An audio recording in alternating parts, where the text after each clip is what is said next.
I was lying in bed, feeling weak and sick, when my husband, Paul, smiled and said, "I only married you because you're the boss's daughter." I looked over at the scarves and gloves I had lovingly knitted for him, now tossed aside like they didn't matter. His words stung. He seemed so disappointed in me, and I knew I had to wake him up to reality.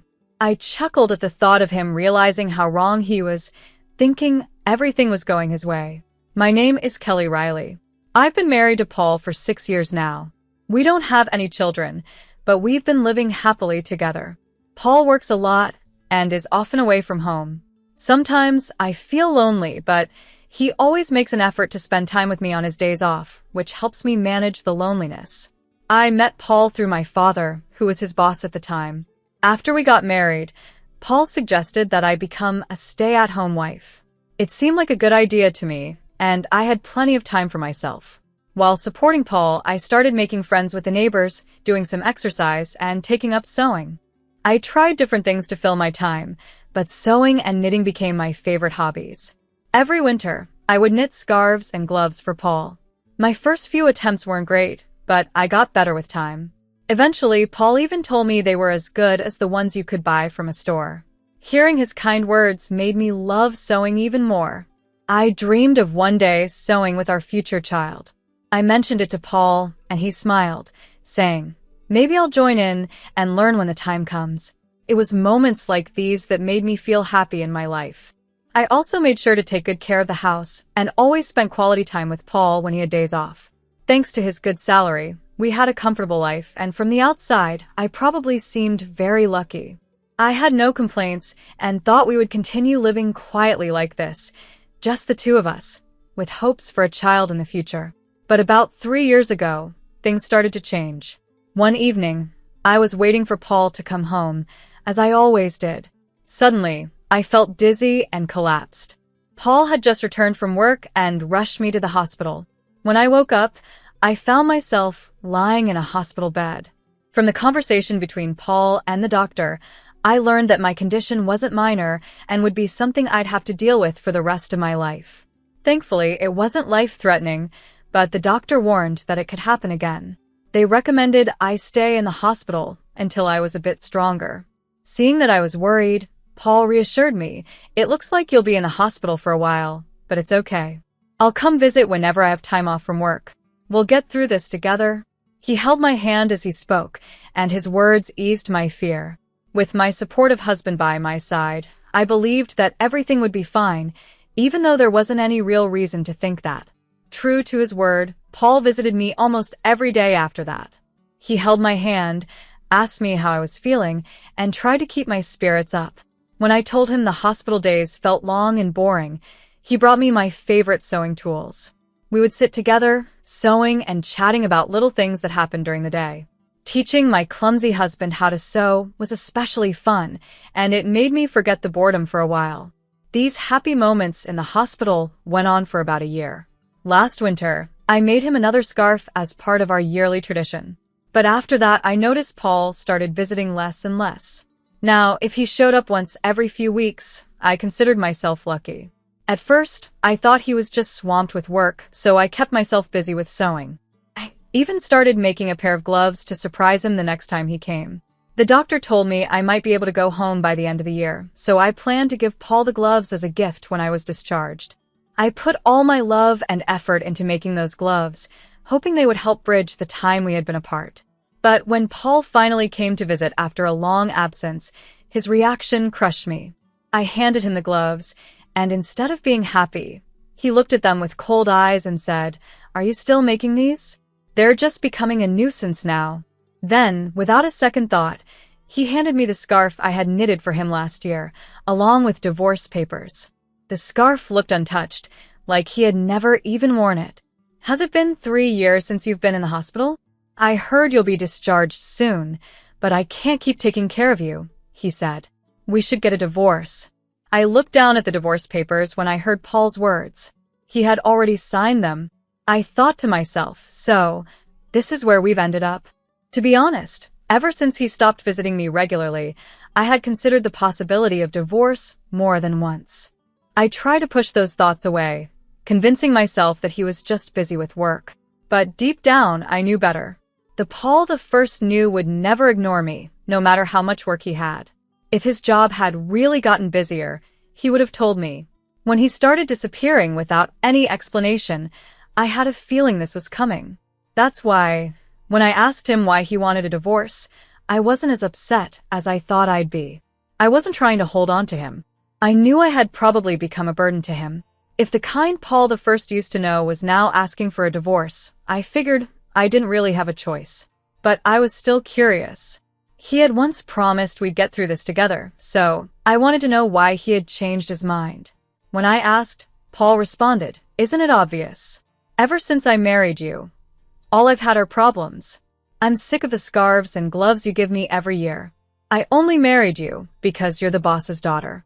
How can I be expected to deal with you being sick on top of everything else?"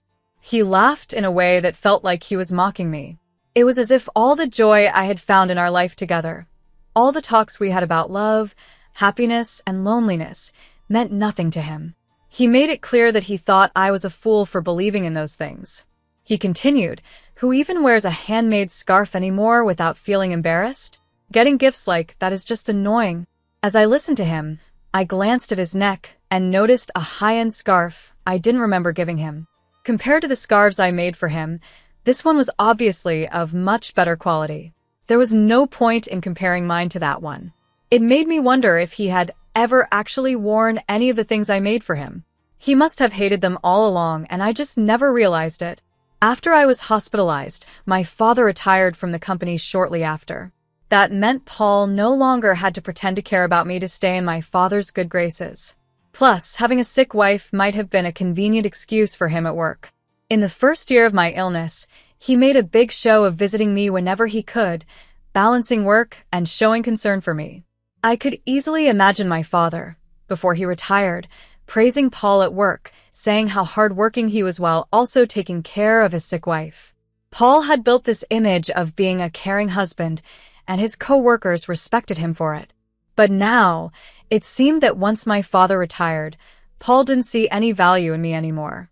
The part of me that had once been useful to him had been realized, and now he no longer needed me. When I shared my thoughts, feeling sick inside, my husband looked surprised. Then he casually admitted, "Well, it did make work easier. When I mentioned you, everyone felt sorry for me and treated me well. If I worked a bit of overtime, they praised me for being responsible.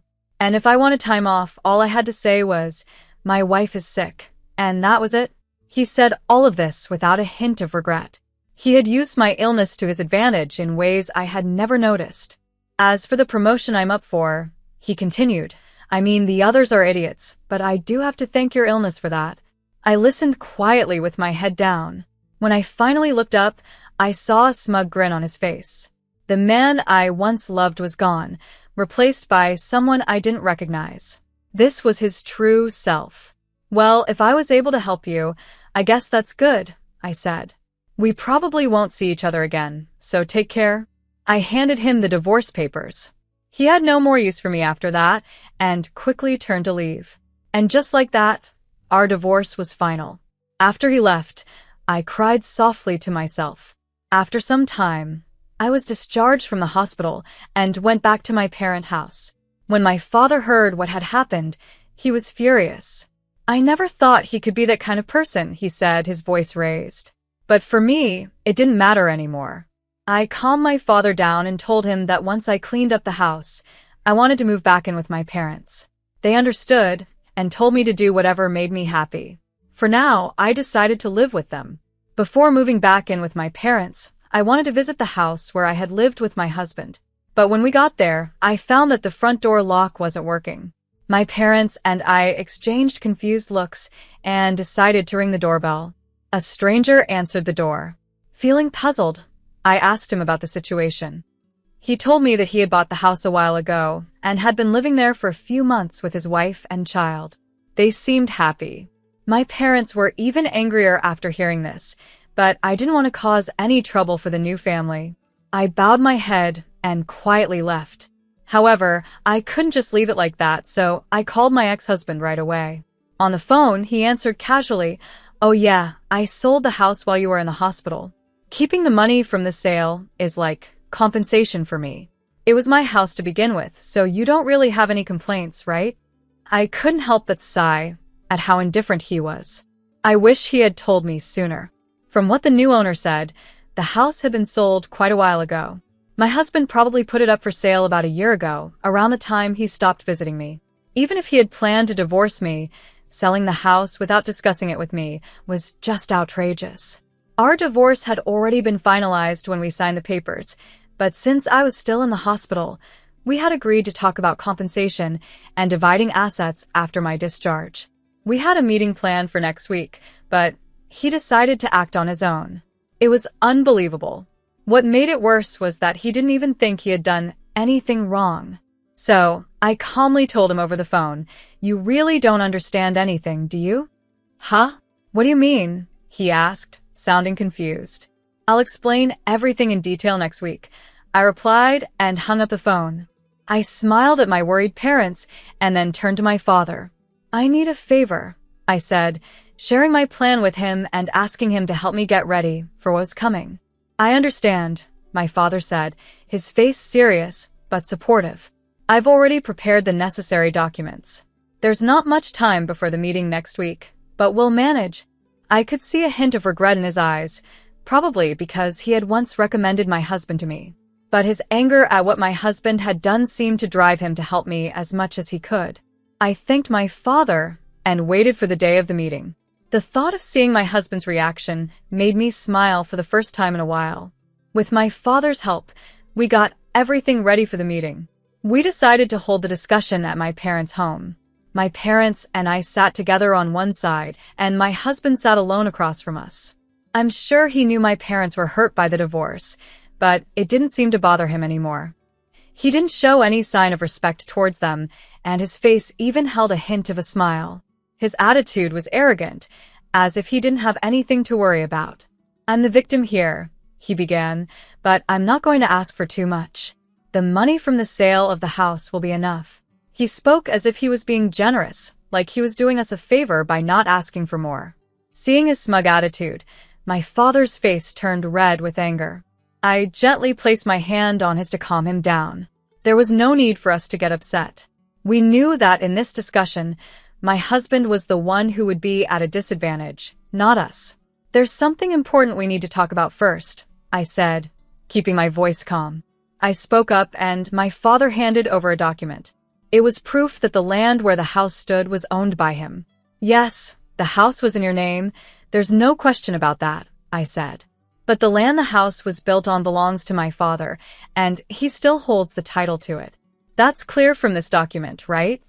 My husband's expression changed slightly, his brow furrowing. "So what?" he replied. "The house was mine. No one has the right to complain. Do you think you can get back at me with that?" He chuckled, as if he found the whole situation ridiculous. I continued calmly. "It's true that the house was in your name, and legally, you could sell it. I'm sure you checked all of this before you sold the house, and there's no legal issue with your actions." My husband seemed confident, knowing there was no problem from a legal standpoint. "However," I said, "for the family who bought the house, this is a big issue. You sold the house, but since we still own the land, my father can charge them rent. That would definitely cause them trouble, don't you think? The situation isn't what they were led to believe." I paused before continuing. "Now, neither my father nor I intend to charge them rent or make them leave. But we also don't plan on just giving away the rights to our land for nothing. In that case, we would sell the land to the family. We wouldn't demand monthly rent, but it would be a problem for us if they didn't buy the land. My father gifted that land to us to live on, not for it to be handed over to strangers." I added, "And if they don't buy it, the family could sue you."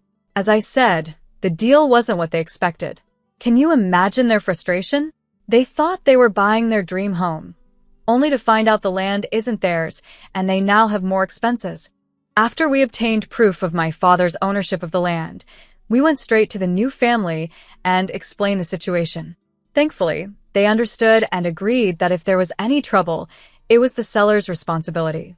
If things didn't go well with the negotiations, they made it clear they would sue my husband. When I saw my husband's face turn pale, I knew he finally understood the gravity of the situation. He realized that no matter what, this was going to cost him a lot of money because of his mistake. In a trembling voice, he asked, "What should I do then?" I smiled and calmly responded, "The family can buy the land from us, making them the full owners of both the house and the land. Then you would have to cover the cost of the land. This way, everything can be settled smoothly, and there would be no need for the family to sue you. Once they own both the house and the land, all the issues will be resolved. However, since they weren't informed about the land price when they bought the house, they will likely make you pay for it. That's not their problem to deal with, it's yours. The real issue is that the land is in a prime location, and its value could be higher than what you sold the house for. Even if you give up all your assets, it might not be enough. In the end, you could be left with nothing." I paused for a moment and continued, "Another option is for you to buy the house back and then pay for the land. Of course, you'd have to cover the relocation fee for the family living there. This would give you back both the house and the land, and you could try selling them again, maybe making some money. But after paying for everything, you probably won't end up with much, if anything at all. Whichever option you choose, you'll be at a loss," I added. "And let's not forget about alimony. Your actions have caused me a lot of mental distress, and I plan to ask for compensation for that. Keep that in mind." All this time, Paul had used me as a tool to help his career. Now that I understood this, I felt disgusted by everything he had done. I also planned to file for damages for the emotional harm he caused me. Even though it might be hard to prove and I might not win, bringing up these issues was important, especially considering the situation he's in now. Paul, now cornered, didn't seem to have the ability to fully process what was happening. It looked like all these things could become his reality soon. My father, seeing the opportunity, added, "Even though I'm retired, I still have many connections at the company.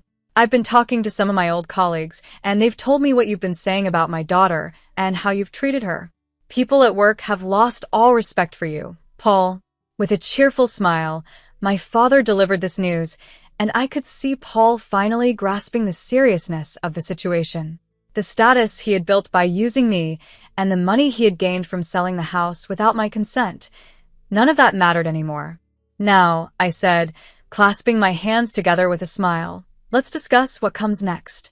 We need to settle the division of assets, compensation, and the house." The smile I gave him now was different from any smile I had shown him before. This time, I was smiling more brightly than I had in a long time, feeling a sense of relief and power since our separation. "I hope you understand that your assets will be decided in this meeting," I continued. Paul could only force a laugh, but tears filled his eyes. The negotiations that followed were in my favor. Paul agreed to pay me alimony, and we also settled that he would pay for the land where the house stood. We later explained everything to the family who had bought the house, and in the end, everyone benefited from the agreement, except Paul. He lost everything. The rumors my father had started spread throughout the company, causing Paul to lose his reputation. His expected promotion was delayed as upper management raised concerns. The rumors continued, and soon Paul had no place in the company. My father later informed me that Paul had resigned. I guess you could call it karma.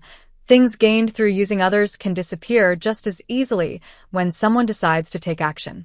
As for me, I'm now living with my parents and running a sewing class. While my classes aren't packed, I've managed to earn a decent income thanks to the support of neighborhood women and children who attend.